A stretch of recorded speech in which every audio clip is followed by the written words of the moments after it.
одоо 9 сард болох дэлхийн ор шалралт тэмцээнд эхний 10 март орвол олимпийн эрх олгоно. Мөн 2016 оны 1 сард Японд болох Азийн ор шалралт 36 дахь тэмцээнд олимпийн эрх олгоно. Тэгээд миний хувьд энэ тэмцээнд олимпийн эрх авахын зорилготой бэлтгэл сургалтаа хийж байгаа. Тэгээд ер нь бол ирэх 16 онд бол маш том тэмцээн болно. Тэгээд би нэг зүйлийг хэлэх гэсэн. Тэгээд яг энэ амжилтыг гаргахад маш олон хүн надад тусалж исэн.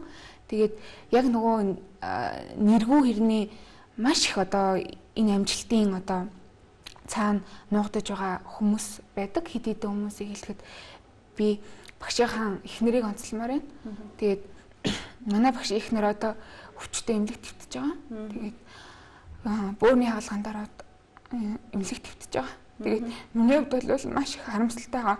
Тэр залуу хүн тэгээд ямар ч одоо ядарж исэн, үнэхээр хэцүү байсан, бэлтгэл тараал ороод ирэхэд халуун хоол хийгээд өгтчихийдэг. Тэгээд минийх үнэхээр одоо нөхрийнхөө энэ ажлыг тэгээд намайг бас үнэхээр яг хайртай охин шигээ, хайртай дүү шигээ одоо хүлээж авдаг. Тэгээд минийх үнэхээр бас яг энэ Азийн оргын алтан медаль, энэ медалуудыг авч ярахад үнэхээр амжилтын ард ихч минь та байгаа шүү. Тэгээд та удахгүй хэдэгрээрээ гэж би хэлмээрээ.